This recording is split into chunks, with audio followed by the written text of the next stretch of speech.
이 시간 너희도 온전하라, 너희도 온전하라 라는 제목으로 하나님 말씀 증거하겠습니다. 오늘 우리가 읽은 본문 말씀은 산상보훈, 주님께서 산에서 말씀하신 보화와 같이 귀한 말씀이라는 이야기인 산상보훈의 내용 중에서 예수님께서 율법을 재해석해 주신 내용들이 좀 있는데 그 중에 한 가지입니다. 여러 가지를 재해석해 주시고 마지막 결론과 같이 말씀해 주신 내용이 바로 오늘 본문이라 해도 틀리지 않을 것입니다. 이 본문의 결론인 내용인 48절 내용은 이렇게 되어 있죠. 하늘에 계신 너희 아버지의 온전하신 같이 너희도 온전하라 라고 이렇게 말씀하고 있습니다. 여기서 우리가 한 가지 좀 생각해 봐야 됩니다. 우리 성도들 스스로 또 혹시 다른 사람에게 당신 예수 믿는 사람인데 온전합니까? 아니면 내 스스로 나는 예수 믿는 사람인데 완전한가? 이렇게 묻는다면 우리 뭐라고 대답할 수 있습니까? 아니면 10중 8구는 아마 그럴 거예요. 완전하지 못하다고. 어떻게 예수 믿는다 우리가 완전할 수 있는가? 그건 불가능하다. 이렇게 이야기할 것입니다. 그러면 그 사람에게 오늘 성경 말씀을 보여주면서 예수님께서 온전하라고 하셨는데 어찌해서 온전할 수 없느냐라고 묻는다면 그때부터 고민될 것입니다. 이 온전하다고 못하겠고 안 하다가도 못하겠고 지금 이런 상황이 딱 되어지는 상황이에요. 그런데요, 여러분 오늘 본문에서 예수님께서 너희는 온전하라 라고 이렇게 특별히 너희도 온전하라고 말씀하신 걸 보면 우리가 온전해야 됩니다. 만일 우리가 이것을 도저히 할 수 없는 일을 주님 말씀하셨다면 주님 뭔가 문제 있는 거 아니에요? 근데 우리 주님은요 그렇게 책임 없이 말하시는 분이 아니시거든요. 우리가 온전할 수 있고 온전해야 된다는 것을 말하고 있습니다. 그렇다면 먼저 온전에 대한 개념 정리부터 바로 해야 온전이 무엇인지를 알 수 있을 것입니다. 이 온전이라는 말은 도덕적으로 윤리적으로 율법적인 개념이 아닙니다. 오늘 본문은요 예수님이 율법을 재해석, 율법의 바른 의미, 율법에 대해서 오해하고 있는 사람들에게 하나님이 왜 율법을 우리에게 주셨는가에 대해서 하나님의 본래의 마음을 가지고 재해석해 주신 내용이 바로 이 율법 재해석에 해당 그런 오늘 본문의 내용입니다. 그러므로 오늘 본문은요 사람의 행동, 어떤 형식적인 공로, 선행, 율법 그 자체로 온전해주는 그런 기준을 얘기하는 것은 아니다라는 것입니다. 하늘 아버지의 온전하심 같이 너희도 온전하라 라고 이렇게 한 말씀을 우리가 주의해 봐야 돼요. 여기서 너희도 온전하라는 얘기는요 너희는 온전하다 이렇게 얘기를 하는 게 아닙니다. 너희는 온전하라면 우리 스스로 온전해져야 되는 걸 얘기하는 거예요. 완벽함을 이야기하는 데 할지 몰라요. 그런데 뭐라고 하냐면 하늘 아버지의 온전하신 같이 너희도 온전하라. 여기에서 너희도라는 말은요 닮은 꼴을 이야기하는 것입니다. 아버지와 아들이 닮은 꼴을 가지고 있으니까 아버지와 아들이 닮은 것처럼 너희도 하나님 닮아야 되는 거 아니냐라고 얘기하는 거예요. 아버지와 아들은 닮습니다. 보면 말하는 것도 닮고요, 행동하는 것도 닮고요, 삶을 살아가는 방법도 심지어는 생각하는 것도 닮아요. 뿐만 아니라요 잠자는 모습도 닮습니다. 참 희한합니다. 제가 이렇게 설교하는 걸 우리 어머니가 보시더니 하시는 말씀이 아버님하고 그렇게 똑같이 닮았다 그러더라고요. 어떤 부분이 닮았는지 모르겠는데 닮았다 그래요. 연구에 의하면요 부모와 아버지와 아들이 이렇게 한 집에서 쭉 자랄 때도 닮지만 태어나서 사정상 아버지와 떨어졌어요. 한 번도 못 보고 수십 년을 지냈는데도요 그 아버지와 아들이요 닮는답니다. 행동하는 것도 닮고요, 모양 얼굴도 닮고요, 비슷비슷해요. 참 신기하죠. 이 닮는 것은 단순하게 보고 배워서 닮는 것이 아니라 이게 유전적인 문제인 것 같아요. 외형만 아니고 행동도 생각하는 것도 말하는 것도요 이게 유전적인 문제가 있는 것 같아요. 닮습니다. 마찬가지로 우리가 하나님의 자녀라면 하나님 닮는 것이 정상이죠. 예수 믿고 나서는 조금씩 하나님 닮는 거예요. 이 닮는다라는 것은 완벽하게 똑같다는 얘기를 하는 게 아니에요. 완벽하게 똑같진 않아요. 다르죠. 그런데 보면 거기에 비슷한 공통점이 있고 아들을 보면 아버지의 이미지, 모습이 보인다라는 것입니다.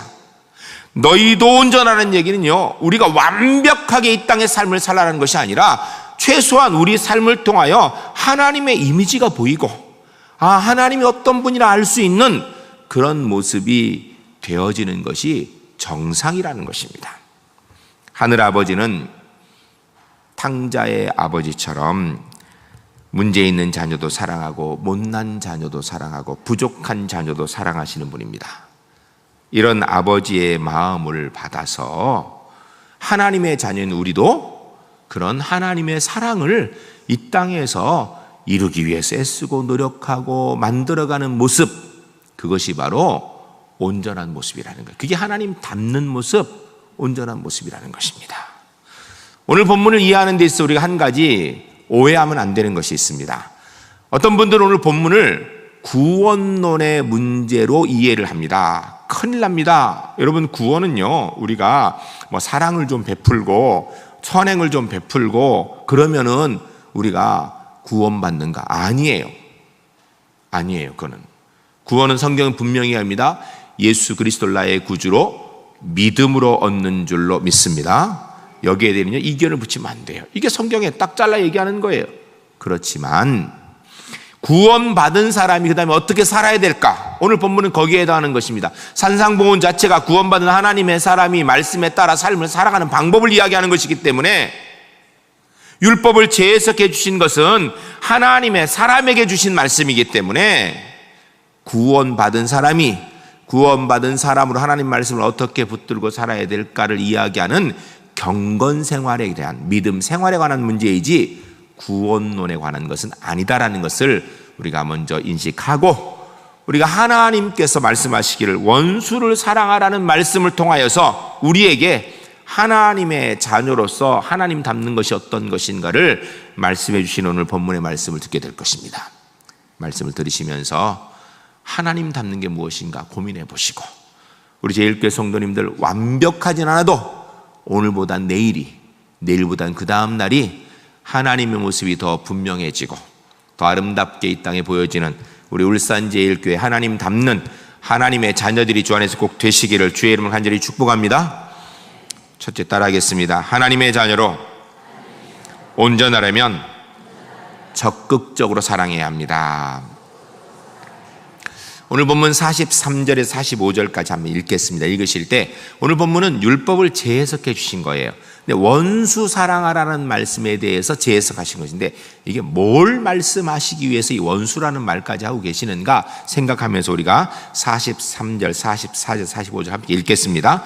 또 내 이웃을 사랑하고 내 원수를 미워하라 하였다는 것을 너희가 들었으나 나는 너희에게 이르노니 너희 원수를 사랑하며 너희를 박해하는 자를 위하여 기도하라.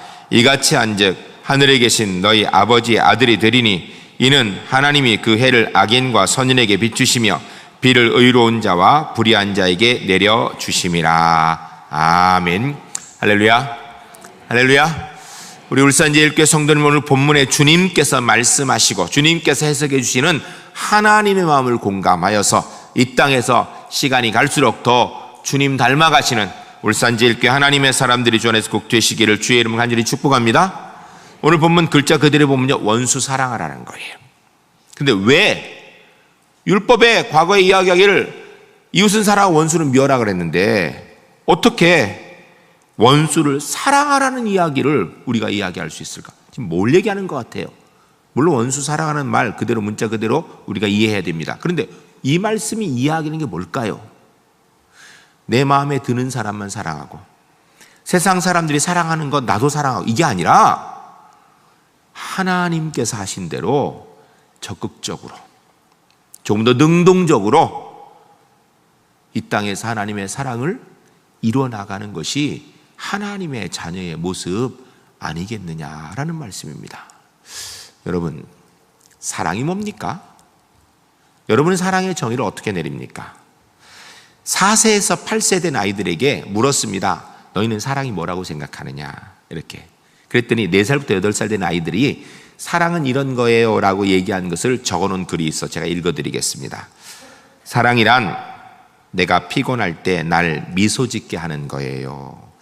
4살짜리 치고는 좀 철학적이죠? 또 딴 아이는 사랑이란 한 소녀가 향수를 바르고 또 한 소년이 쉐이빙 코롱을 바르고 만나서 서로의 향기를 맡는 거예요. 4살짜리예요.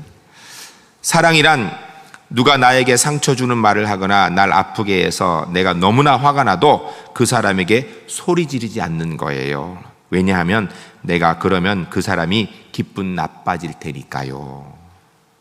또 다른 아이는 사랑이란 엄마가 아빠를 위해 커피를 끓인 후 아빠에게 드리기 전에 맛 괜찮은지 한 모금 맛보는 거예요. 애들답죠. 또 다른 아이는 사랑이란 어떤 남자아이에게 너의 셔츠가 예쁘다라고 얘기하면 그가 그 셔츠를 매일 입고 오는 거예요. 사랑이란 엄마가 아빠에게 닭고기를 주실 때 그 중에 제일 맛있는 것을 골라주시는 거예요 라고 얘기했어요. 또 다른 아이는요, 사랑이란 우리 강아지가 나를 뽀뽀해대는 거예요. 하루 종일 혼자 집에 두었는데도 말이죠. 여러분 어떻습니까? 참 순수하고 깨끗하고 맑은 아이들의 사랑의 표현이죠.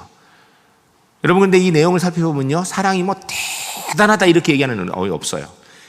사랑이 일상생활의 지극히 작은 것을 통하여서 아이들이 사랑을 느끼고 있다는 이야기예요. 여러분 사랑은요, 위대한 희생과 헌신도 있을 수 있지만 그런 일은 사실 드물고요. 일반적으로 말 한마디, 행동하는 것, 이런 걸 통하여 사랑이 느껴지고 경험되어야 하는 겁니다. 그런데요, 이 아이들의 순수한 사랑의 내용을 가만히 살펴보면요, 다 자기중심이에요. 내가 어떻게 느끼고 내가 무엇을 보아서 내가 어떻게 생각을 하고 이거예요. 그런데 우리 주님께서 말씀하시는 하나님 닮은 하늘아버지의 사랑은요, 거기서 조금 더 나갑니다. 거기에 머무는 것이 아니라 다른 사람을 더 생각하는 사랑을 이야기하는 거예요. 다른 사람을 내 중심이 아니라 다른 사람, 그 사람 입장에 생각해서 주님께서 우리에게 조금 더 적극적인 사랑을 말씀하십니다. 우리는 일반적으로 원수를 미워하는 것 당연한 일이죠. 원수를 미워하지만 안 해도 대단한 거예요. 내가 원수에게 원수값을 빌 힘이 없어가지고 당하고 가만히 있는 건 뭐 어쩔 수 없지만 힘이 있는데도 그에게 원수 갚지 않는다. 그 사람 대단한 사람이죠. 대단한 사람이에요. 그런데 오늘 본문은 뭐라고 이야기하냐면 원수를 안 미워하는 것, 힘 있는데도 원수 안 갚는 것에 머무는 것이 아니라 원수를 사랑하라고 말씀하십니다. 굉장히 적극적인 사랑이에요. 뿐만 아니라 박해를 사는 사람을 위해서 기도하라라고 말씀하고 있습니다. 기도하라. 사랑은 자원함으로 하는 것이고 적극적으로 능동적으로 하는 것이지 끌려가서 어쩔 수 없이 그냥 당연하게 하는 것이 아니다라는 것입니다. 원수에게 그리하실진데 가족에게는 당연히 사랑해야 되죠. 우리 부모님들 가운데 자녀들에게 용돈을 주시는데 용돈을 주시면서 거지에게 적선하는 것처럼 주는 부모님들이 계시면 안 됩니다. 여러분 자녀들에게 적선하지 주면요, 애들이요 그거 다 알아요. 아이들한테 기쁨과 감격으로 자원하는 마음으로 적극적으로 사랑하는 마음으로 아이에게 용돈을 줘야 되는 거예요. 적선하듯이 구제하듯이 주면요, 그 아이가 그거 받고 뭘 느끼겠어요? 그런데 주고도 아까워하지 아니하고 자원하는 마음으로 우리 용돈을 주면 아이들이요, 용돈을 받으면서 돈을 받는 건데 아, 이분이 우리 부모님이 나를 사랑하시는구나, 이거 느끼는 거예요. 사랑하는 성도 여러분, 오늘 본문이 우리에게 말씀하시는 것은 사랑은 억지로 하는 것이 아니고 자원하는 마음으로 적극적으로 능동적으로 하는 것이라는 겁니다. 여러분 원수를 보고 안 미워하는 마음이 어렵죠. 미워하는 마음이 생겨요. 그러면 우리의 믿음으로 그 미워하는 마음 좀 누르고 주님이 말씀하시기를 원수도 사랑하라 하셨으니까, 그를 위해 기도하라 했으니까 사랑하려고 애를 쓰고 오히려 그를 위해 주님 저를 사랑하고 싶습니다 기도하고 주님 저에게 복 내려주세요 축복하고 그렇게 살아가면 거기에 하나님 닮은 모습이 보인다라는 거예요. 거기에 하나님의 자녀로서 아버지 하나님 닮은 모습이 거기에 나타난다는 것입니다. 우리 울산제일교회 성도님들, 그러한 모습을 보임으로 본문이 이야기하는 하나님의 자녀의 온전한 모습을 매일매일 조금씩 이뤄나가는 하나님의 사람들이 주 안에서 꼭 되시기를 주의 이름으로 간절히 축복합니다. 두 번째 따라하겠습니다. 하나님의 자녀로 온전하려면 무조건 사랑해야 합니다. 본문 43절에 45절 다시 한번 읽겠습니다. 읽으실 때 주님께서 무엇을 말씀하시려는지, 주님의 마음이 무엇인지 생각하며 같이 한번 읽겠습니다. 또 내 이웃을 사랑하고 내 원수를 미워하라 하였다는 것을 너희가 들었으나 나는 너희에게 이르노니 너희 원수를 사랑하며 너희를 박해하는 자를 위해 기도하라. 이같이 한즉 하늘에 계신 너희 아버지 아들이 되리니 이는 하나님이 그 해를 악인과 선인에게 비추시며 비를 의로운 자와 불의한 자에게 내려주심이라. 아멘. 할렐루야. 할렐루야. 오늘 본문이 뭘 얘기하는 거예요? 본문이요, 글자는 원수 사랑이에요. 그 내용은요, 그냥 일반적으로 되는 만큼 소극적으로 아니라 주의 말씀에 따라 적극적으로 하라는 거예요. 근데 왜 원수까지 이야기했을까요? 모든 사람을 절대적으로 무조건 사랑해야 된다는 사랑의 절대성을 이야기하는 거예요. 왜냐하면 우리가 미워하면서는 하나님의 뜻을 이룰 수는 없습니다. 미워하는 가운데 하나님의 자녀의 모습이 보일 수는 없습니다. 비난하고 시기하고 질투하고 욕하고 미워하는 가운데 하나님의 뜻도 없고 하나님의 자녀의 모습이 보이는 것은 불가능합니다. 그런데 사랑하는 가운데, 심지어는 원수까지도 사랑하는 이 사랑의 절대성 속에서 하나님의 자녀의 모습이 보인다는 것입니다. 여러분, 세상이 내게 어떻게 했는지 그것 따져 사랑하라는 것이 아니고요, 그냥 무조건 절대적으로 사랑하라는 거예요. 성경은 곳곳에서 이야기합니다. 하나님께서 말씀하시기를 원수 갚는 것, 미워하는 것, 이거는 하나님이 해주시겠다라는 거예요. 판단하고 비판하는 거, 그거 하나님이 하시겠다라는 거예요. 우리는 뭐 하나? 우리는 그냥 무조건 사랑하라는 거예요. 왜요? 사랑해야 하나님의 자녀가 되거든요. 사랑하는 모습이 하나님의 자녀의 모습으로 하나님 닮는 모습이기 때문이에요. 제가 결혼한다고 인사 오는 이 신랑 신부에게, 그리고 주례를 맡았을 경우에 주례할 때 거의 꼭 이야기하는 내용 중에 하나가, 가정은 사랑을 근거로 시작하는 것인데 이 사랑은 이 마음의 감정에 근거한 사랑이 아니다. 왜냐하면 감정의 사랑은 유효기간이 있어요.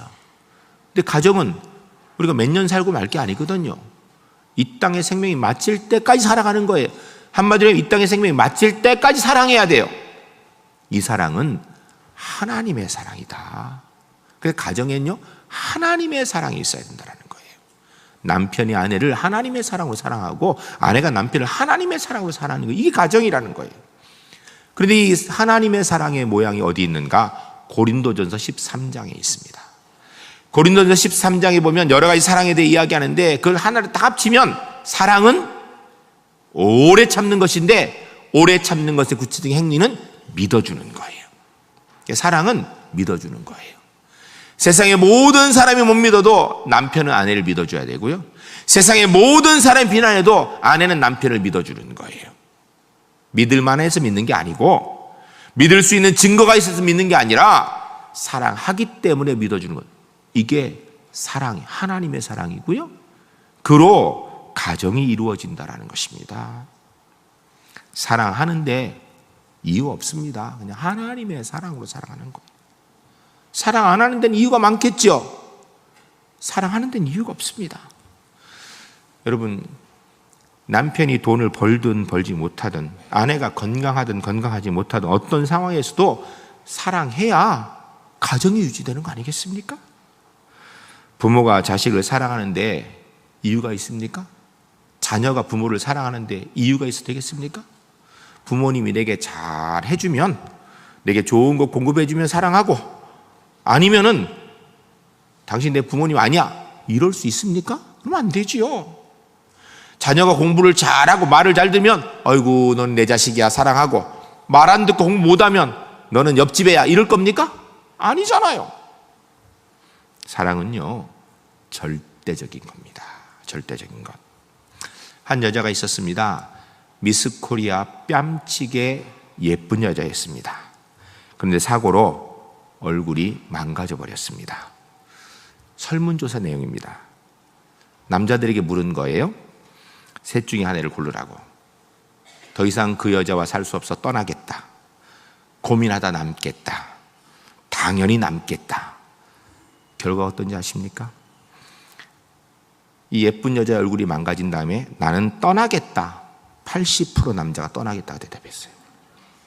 고민하다 남겠다 10%, 나는 당연히 남겠다 10%. 여자들 똑바로 정신 차리세요. 예. 같이 사는 사람 믿을 만한 사람이 못 되는 것 같아요. 한 남자가 있습니다. 재물이 많았습니다. 한순간에 그 재물 다 잃어버렸습니다. 여자들한테 물은 거예요. 떠나겠다, 고민하다 남겠다, 당연히 남겠다. 떠나겠다가 40%, 고민하다 남겠다가 30%, 당연히 남겠다가 30%. 요 결과에 의하면 남자보다 여자가 난 것 같아요. 그런데요, 그 다음 질문이 있습니다. 이 남자와 여자가 어머니와 아버지라면 어떻게 하겠는가? 답은요, 당연히 남겠다가 100%였어요. 왜요? 어머니 아버지니까, 가족이니까. 우리가 하나님의 사람으로 이 땅에 사는 사람들을 볼 때요, 좀 하나님의 자녀답게 하나님의 눈으로 볼 수 있어야 돼요. 우리는 모두 다 하나님의 자녀인 것입니다. 비록 저 사람이 내게 좀 미운 짓을 해서 미운 마음이 내가 들어도, 어쩌면 내게 손해를 끼쳤어도, 그도 하나님이 예수 그리스도의 십자가의 구원의 은혜로 구원한 하나님의 자녀이고 나도 하나님의 자녀라면 따지지 말고 사랑해야 된다는 것입니다. 무조건. 그래야 하나님 닮은 모습이 우리 가운데 보이는 것 아니겠냐라는 거예요. 여러분, 이거 그리스도인들에게 하는 말씀이에요. 우리 울산제일교회 성도님들, 우리가 만나는 사람들 따지지 말고 사랑합시다.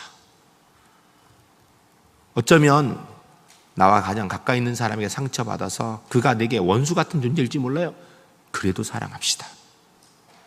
무조건. 그러면요, 그곳에서 하나님 닮은 모습이 보여지는 거예요. 그게 온전한 모습입니다. 우리 제일교회 성도님들, 좀 어려워도 이 말씀대로 살기 위해서 늘 최선을 다하시오. 무조건 사랑함으로 나를 통하여서 하나님 닮은 모습이 세상에 보여지게 만드는 하나님의 사람들이 주 안에서 꼭 되시기를 주의 이름을 간절히 축복합니다. 세 번째 따라하겠습니다. 하나님의 자녀로 온전하려면 창조적 사랑을 해야 합니다. 46절에 48절까지 같이 읽으실 때 주님이 우리에게 말씀하고자 하는 것이 무엇인가 생각하며 같이 읽겠습니다. 너희가 너희를 사랑하는 자를 사랑하면 무슨 상이 있으리요? 세리도 이같이 아니하느냐? 또 너희가 너희 형제에게만 무난하면 남보다 더하는 것이 무엇이냐? 이방인들도 이같이 아니하느냐? 그러므로 하늘에 계신 너희 아버지의 온전하신 것 같이 너희도 온전하라. 아멘. 할렐루야. 할렐루야. 우리 제일교회 성도님, 오늘 본문에서 주님께서 말씀하시는 주님의 마음을 공감하여서 우리의 삶을 통하여 하나님 닮은 하나님의 자녀의 모습이 늘 보여지는 하나님의 사람들이 주 안에서 꼭 되시기를 주의 이름을 간절히 축복합니다. 하나님 닮은 하나님의 자녀다움 무엇인가? 창조적 사랑을 해야 된다는 거예요. 본문에서 뭐라고 얘기해요? 너희가 너희 사랑하는 사람은 사랑하냐? 세리도 그같이 아니라. 이건 뭐냐면 죄인들도 그렇게 한다는 얘기예요. 왜냐하면 성경에서 죄인의 대표가 세리거든요. 악한 사람도 그 정도는 한다라는 거예요. 이방인들도 그것도 한다라는 거, 그 정도. 그는 하나님의 자녀라면 거기 머물면 안 되고 좀 더 창조적으로, 적극적으로 하나님 자녀답게 사랑해야 된다는 것입니다. 사랑받는 이와 사랑하는 이의 차이점에 관한 글이 있더라고요. 제가 읽어보니까 이 글을 쓴 사람은요, 사랑해본 사람인 것 같아요. 확실하게. 한번 읽어드리겠습니다. 사랑하는 이의 눈가에는 늘 보이지 않는 눈물이 고여 있습니다. 사랑받는 이의 눈가에는 늘 당당한 승자의 미소가 묻어 있습니다.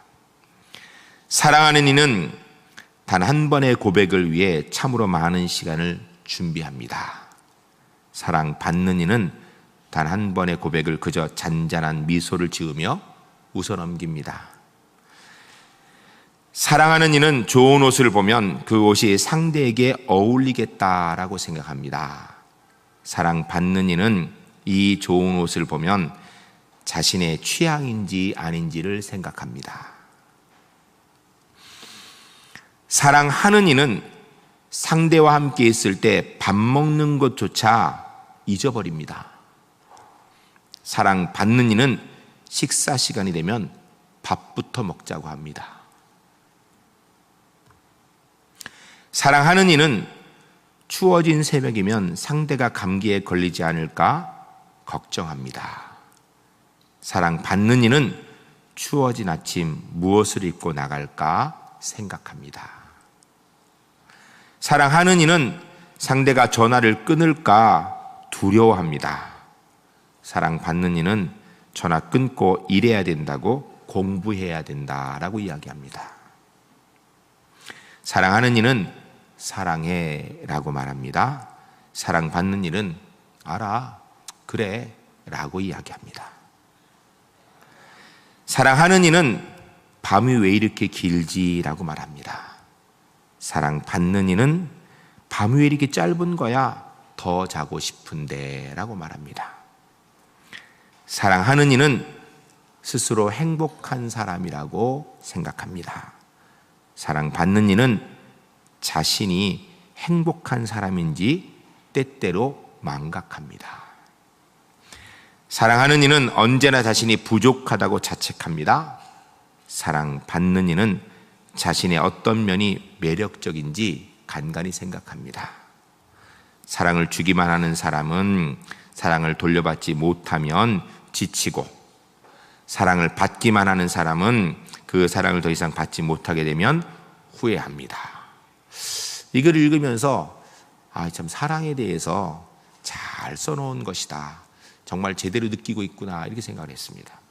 여러분, 그런데 이 글을 보면 사랑은요, 사랑받는 사람이 생각하지 못하는 창조적 생각을 통하여서 사랑하는 그 사람을 생각해요. 이게 사랑이에요. 사랑은 그 속성이 나를 중심이 아니라 상대방 중심이 이타적인 것입니다. 어떻게 하면 그 사람에게 더 좋을까? 어떤 사람은 그 사람에게 더 필요할까? 창조적 생각을 하는 거예요. 신앙적 사랑을 해야 됩니다. 여러분, 하나님께서 우리를 사랑하셨을 때 우리가 사랑받을 만할 때 사랑한 것이 아니고요, 우리가 원수 되었을 때에 주께서 독생자 예수 그리스도를 십자가에 달려 생명 주셔서 우리의 구원을 이루셨고, 그리고도 더 우리를 사랑하시기 위해서 우리의 기도에 응답하신다고 성경은 말씀하고 있습니다. 사랑하는 성도 여러분, 하나님이 나를 그렇게 사랑하셨으니까 나도 이제는 그렇게 사랑해야 된다라는 거예요. 여러분, 이 사랑이 굉장히 중요합니다. 사랑은요, 거꾸로 올라가는 법이 없습니다. 수직적입니다. 언제든지. 내리사랑이라고 얘기하죠. 한 부모가 10자식은 건사합니다. 근데 10자식이요, 한 부모 공경 못합니다. 형제가 여럿이잖아요? 그럼 뭐라는 줄 알아요?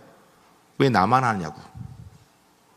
형은 뭐하고, 동생은 뭐하고, 누나는 뭐하냐고, 오빠는 뭐하냐고, 왜 나만 하냐고, 이렇게 얘기해요. 자식이 하나잖아요? 왜 나는 혼자라서 나 혼자 짐을 다 지냐고, 이렇게 얘기를 해요. 부모는요, 자식이 아무리 많아도요, 그런 소리 안 합니다. 사랑은 내려가는 거예요. 하나님께서 우리를 사랑하셨습니다. 그 사랑을 받는 우리는요, 이기적입니다. 우리만 생각해요. 근데 거기에 머물면 무슨 소리 듣는가? 예수 믿는 사람은 이기적이라고, 예수 믿는 사람은 자기밖에 모른다, 그 소리 듣는 거예요. 이제는 우리가 하나님의 사랑을 받았으니까 그 사랑을 세상에 흘려보내야 돼요. 이 수직적인 사랑을 흘려보내야 우리가 하나님의 자녀다운 모습이 보여지는 것입니다. 사실 우리 완벽하지 않아요. 부족함 많아요. 늘 넘어집니다. 그럼에도 불구하고 또다시 주의 사랑을 기억하고 그 사랑을 이 땅에 흘려보내어서 하나님의 자녀의 모습을 이 세상에 보여주는 우리 울산제일교회 하나님의 사람들이 될 수 있기를 주의 이름으로 간절히 축복합니다.